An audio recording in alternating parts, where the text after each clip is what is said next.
thank you very much to the Ukrainian Institute and all of you for coming out. It's great to see so many familiar faces.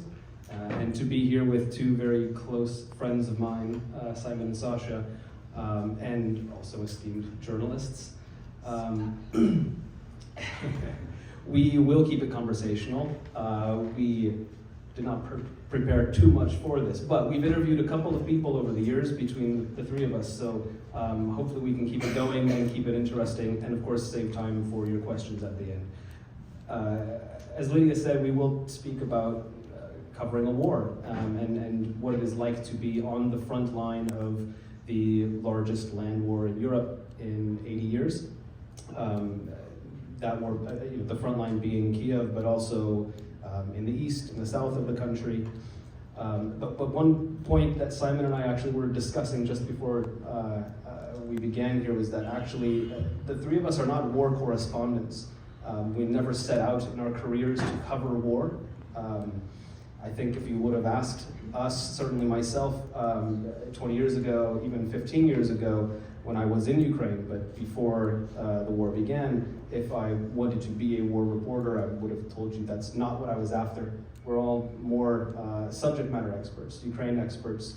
And so we'll talk about how we came to be sitting here in front of you talking about a war. To start off, myself, out of the three of us, I am the one who does not have a Ukrainian background. You can tell by the name, Christopher Miller, I'm not Ukrainian. But I was fortunate enough to be sent to Ukraine in 2010, not by my asking, but fortunately by the US Peace Corps, which sent me to Ukraine, and I spent 2 years living and working in the eastern Ukrainian city of Bakhmut before I finished my service, moved to Kiev, and got into foreign correspondence there. My colleagues here, Simon, in Simon you have a Moscow-born correspondent who has Kiev roots, and Sasha Kharkiv roots, but has also a background in fine art photography and portraiture. Yeah, my name also doesn't really give me away so much. Yeah, Sasha Maslov, you can sort of suspect there's some Eastern European roots. Right. Yeah, I was born in a suburb of Moscow. My family is sort of half Russian, half Ukrainian. My father grew up in Khmelnytsky, and we immigrated to the United States when I was 6 years old. So at birth I was Semyon Shuster. So yeah, easy transition to Simon Schuster, which sort of gave me some cover growing up in San Francisco. But yeah, I moved to San Francisco when I was 6, grew up there, had the language growing up. We spoke Russian at home. And because of the language, when I decided I wanted to be a journalist at some point in college, I decided that. I knew that Russian would be a real competitive advantage.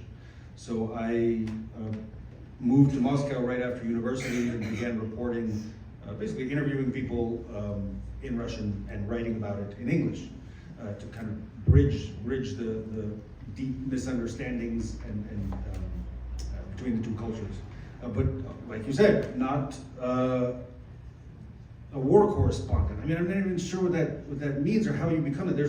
There may be some kind of graduate programs that I'm not aware of that teach you, this is how you put on a vest. And this is how you should behave in the vicinity of explosions and so on. I'm not aware of any such program. I certainly didn't go through one. I think we've come across some war correspondents who do the bouncing around from conflict to conflict thing though in Ukraine. Yeah, I because don't know they've how been they in Iraq and Afghanistan and how Syria. they got into that. Yeah, but I think all three of us were pulled into war reporting by events, by wars that sort of broke out, and we were asked to cover them. I'll let Sasha speak for himself, but I had not seen much of I'd never seen a tank before. The first time that I saw military in action was in Crimea in end of February 2014. We met in Crimea, right? At Belbek Air Base during the annexation. We met. I don't know if that was the first time we met, but yeah, we met there when the Russians were occupying. And I remember I was there as the occupation was unfolding, and this was the period that some of you, I'm sure, remember of the little green men, and it wasn't clear what does that mean? They don't have any markings on their uniform. So these are the kinds of things that someone more familiar with military affairs might be able to know. Luckily, I had great photographers who I was working with and who were sort of, we were traveling around Crimea with them, and they were like, okay, Simon, that's a tank. That's a serious piece of hardware. We need to turn the car around and like go in the other direction. So luckily I had people on the ground who were more, you know, they had done Iraq, Afghanistan, they reported there, so they could sort of fill me in, but I was clueless at that point. It was around that time that I think the first memes came out about correspondents like us who weren't versed in covering wars, which was it was like what a veteran sees as a tank, and it's like a list of like actual tanks, and it was like what a journalist calls a tank, and it's like anything with armor, anything with tracks, anything green. So we've come a long way. I don't know about you, but now I can tell the differences between Armored the T90 vehicle, and the T60. Yeah. Yeah. So Sasha, how did you get pulled into this? Well, even later than both of you guys, before the full-scale invasion, I did some stories on the war in the East, but it was mostly portrait stories. So I did get pretty close to Donetsk airport in 2014, but after that, kind of like most of Ukraine and most of the world forgot about this war and moved on to doing other fun things. What do you mean by portrait stories? Can you explain that? Stories that are based on portraits, so you know, same stuff that we do, just instead of tanks or you know other green vehicles that are shooting, you see portraits in a frame, which is kind of you know basis of most of my work. But anyway, for me, the war reporting started after the full-scale invasion. I was actually in Brooklyn having a dinner, and as it was kind of like progressing into a drunken dancing portion.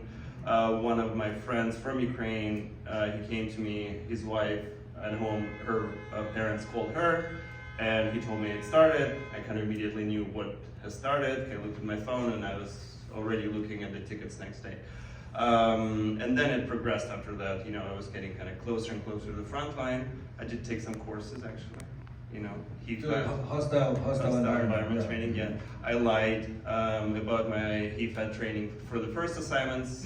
You know, they were like, "Well, have you done any war reporting before? Do you have HEFAT training?" I was like, "Of course, I'm a seasoned war reporter." Quickly Google. Who are you talking to? Yeah. It just teaches you how to patch bullet holes and to drag people properly without hurting your back. Yeah, how to use a tourniquet. How to use a tourniquet. On the that tank. sort of stuff. But it's required by most news organizations to have. So Sasha's saying that he just lied for many years that he had done this. Not many years, just the first couple of assignments. I am fully qualified now.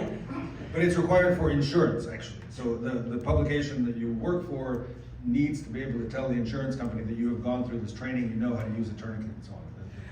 Yes, this is true. And actually, before I began working as a staff reporter, there were plenty of organizations that were happy to hire freelancers who didn't have these things and then send us out to do these high-risk assignments without having any of that training or paying for any of that training for us. So.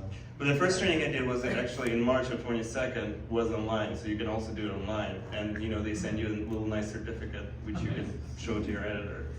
Very nice, very nice.